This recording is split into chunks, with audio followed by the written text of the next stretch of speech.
संघर्ष की कहानी एक ऐसे इंसान की जिसने दुनिया में वो कर दिखाया जिसकी आप और हम कभी कल्पना भी नहीं कर सकते थे। जी हाँ दोस्तों, आज मैं बात करने जा रहा हूँ गुरुओं के गुरु महानायक जॉनी सिन्स की। जॉनी सिन्स का जन्म एक बहुत गरीब परिवार में हुआ था। तंगी का हाल तो ये था कि उन्हें 3-3 दिन तक भूखा रहना पड़ता था, पर जॉनी के माँ बाप उन्हें बहुत बड़ा और फेमस आदमी देखना चाहते थे और उनके इसी सपने को पूरा करने के लिए जॉनी काम में जुट गए। उनकी इसी मेहनत को देखकर उनके माँ बाप ने एक एक पाई जमा करके उन्हें एक अच्छे स्कूल में पढ़ने भेजा, पर हमारे भाई का दिमाग पढ़ने में लगता ही नहीं था। उनका तो मन कुछ और ही करने का था। उन्हें तो ज़िंदगी से कुछ और ही चाहिए था।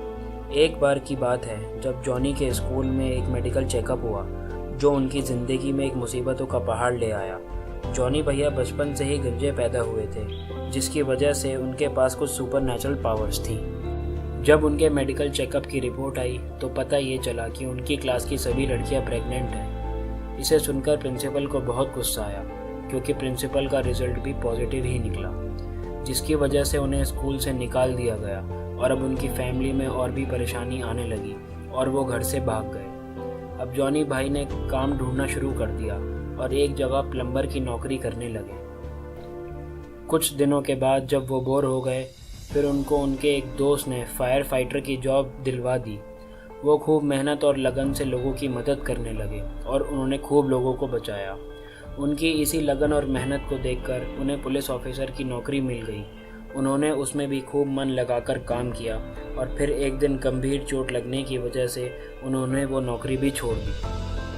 चोट इतनी गहरी थी कि अब जॉनी को कुछ महीनों तक बिस्तर पर ही आराम करना था और अब वो पूरी तरह से बिस्तर पर भी आ चुके थे। बिस्तर पर पड़े पड़े उनको एक बात समझ आई और उन्होंने दिल लगाकर पढ़ना शुरू कर दिया।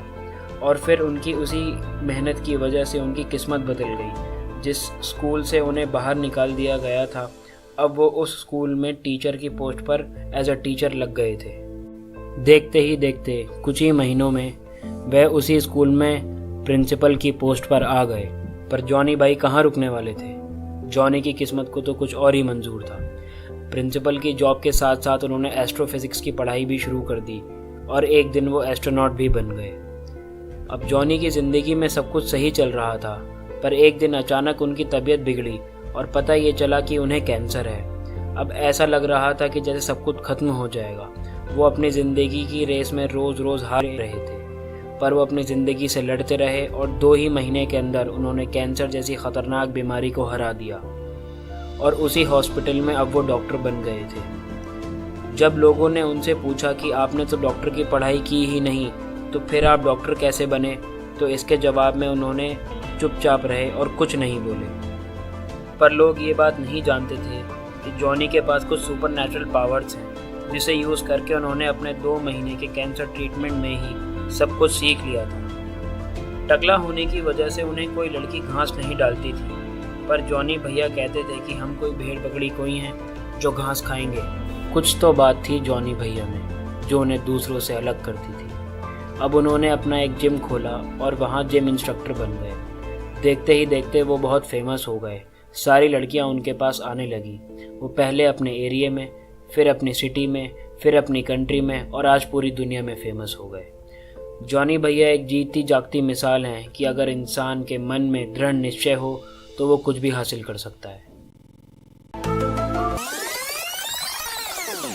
तो भाइयों और बहनों, आपने सुने हमारी जॉनी भैया की कहानी एक अलग अंदाज में। लेकिन मैं आपको ये सब बता दूं कि भाई ये सब जो था ना, ये बिल्कुल एक घोर मजाक है, मजाक। इसे बिल्कुल भी दिल पे ना लें, क्योंकि हो सकता है बहुतों ने इसे बिल्कुल सच समझ लिया हो। तो मैं आपको बता देता हूँ, ये वही जॉनी भाई हैं जिनके चक्कर में एक ज़माने में 20-20 GB नेट खर्च होता था। तो आगे तो आप समझ ही जाएंगे। तो अगर आपको मेरी वीडियो अच्छी लगी तो प्लीज़ इसे लाइक करिए, चैनल को सब्सक्राइब करिए और आगे भी ऐसी बढ़िया वीडियोज़ आपको मिलती रहेंगी। Thank you.